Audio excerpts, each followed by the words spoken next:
My name is Rex Bartley. I'm the state coordinator for the Commonwealth of Kentucky for the Second Amendment March.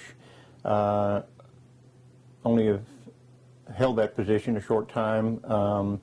I was online 2 or 3 weeks ago and came across the Second Amendment March website and found it a bit intriguing, so I contacted Skip by email, asked if they had a state coordinator for the state of Kentucky. He said they did not, told me what it involved, and after a few days thought, I decided to go ahead and commit to it. I've never really done anything like this before. I'm not an activist per se. I'm not a professional organizer, but I feel like it's such an important, critically important issue for our time, and it didn't hurt that I had just returned a week or two before I found the website from the march in D.C. on September the 12th, which was pretty cool.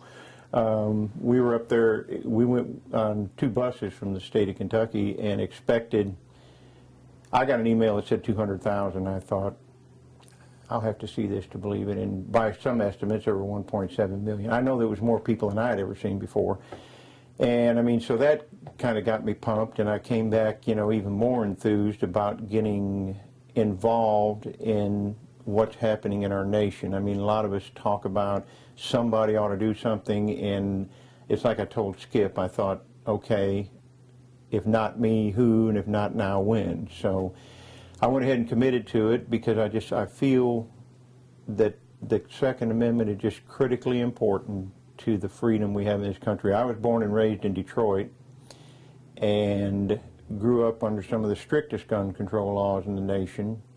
I had to be fingerprinted and wait 6 or 8 weeks to even get a handgun permit in Michigan while we were enjoying the highest murder rate in the nation for a decade or two. Moved to Kentucky with some of the most liberal gun laws in the nation and very low crime rate, which is a perfect example of how well gun control works. So I'm, you know, trying to move forward with this. We're making a lot of good contacts. I figure that I'm going to meet a lot of good people.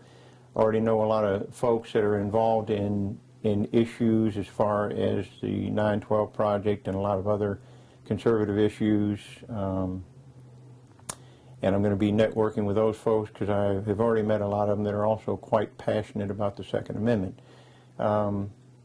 So I mean, it's one of those cases to where I feel like that the time has come for us to do this, to let our lawmakers know that we are not going to take kindly with them messing with any more of our gun rights.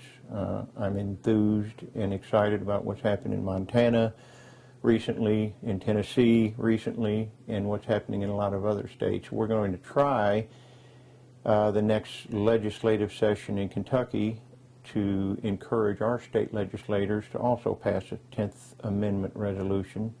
A lot of people don't know it, but there's the Commonwealth of Kentucky in 1798, there was previous to that, a year or two before that, the U.S. government passed the Sedition Act.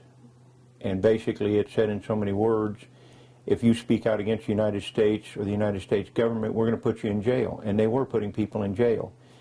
In Lexington, a few miles from here, a crowd gathered, 6,000 people gathered, which had to be a good part of the population of central Kentucky in 1798, and they lobbied the state legislature, who at the time passed a law that declared the Sedition Act null and void, which I thought was pretty cool when I learned that, because that took place in Kentucky. It was actually written by Jefferson. The Kentucky resolutions of 1798 to declare the Sedition Act null and void. So I'm hoping that we can follow Montana's lead and maybe just tell the federal government, go ahead and pass all the gun control laws you want, but the state of Kentucky is not going to recognize them, which I think more and more states need to do that. So we're excited about that. But I really look forward to next April, because after being in D.C. for the 9/12 march, you know, I feel like people who want to get active, if they will commit to going to this march and see how many people share their beliefs that they're going to get a lot more enthused and get a lot more active, because, you know, the word activist has always had a connotation tied to it, that you picture somebody who's left over from the 60s that, you know, is a little off the wall, you know. And I mean, we need to take away the stigma of the word activist, because you can call it whatever you want, but you need to get off the couch and do something.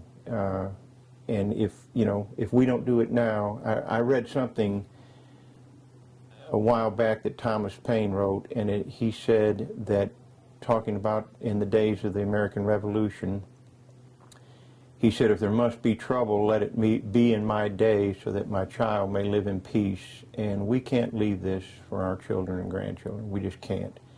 We can't set aside and sit down and say, you know, well, let's see what happens and deal with the consequences, because laws are difficult to undo once they're on the books. I heard an interview with one of the legislators that was talking about how difficult it is to do, and he was referring to health care. If we let that get passed, it's going to be nearly impossible to undo. Well, the good thing is, history has proven that gun owners and Second Amendment supporters are one of the few groups that have been able to undo laws, 68 Gun Control Act and others, and the assault weapons ban, once they were passed. So I'm confident that it's a lot easier to keep the laws from being passed than it is to try to undo them later. So that's why I feel it's critical, you know, with 68 to 80 million gun owners in America and 4 million NRA members, a lot more people need to get involved with protecting their Second Amendment rights. And I feel like the Second Amendment March and the marches at the state capitals that we're planning on having are a real good place to start. If someone wants to get involved with the Second Amendment March, we have a website, which is www.secondamendmentmarch.com. They can contact me through that. My email and my telephone, my home telephone number is on there. They can contact me either of those ways, and I will get back to them. I mean, what I'm going to try to do is put together county coordinators, because I figure it's a lot easier to do it at a local level. You'll know the folks in the gun club, probably be a member of the gun clubs. You may know the local sheriff. You certainly know a lot of the local gun store owners.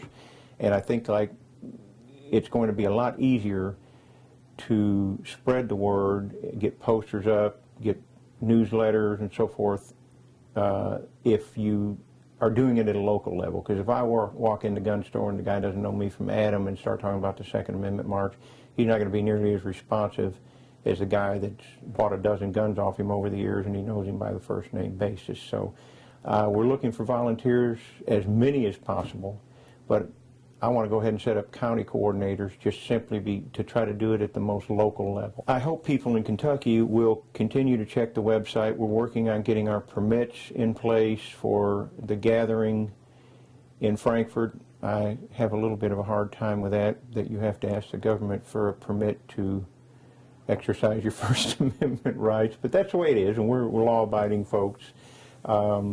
So I want them to go ahead and check back on the website. If they can't make the march in Washington, I would encourage them to check the website, to check our date. We're going to try to have it around the end of March, beginning of April of 2010, a gathering in Frankfort to encourage our state legislators to do the right thing. So basically, we need all the help we can get, and we need all the folks we can get, both in D.C. and in Frankfort.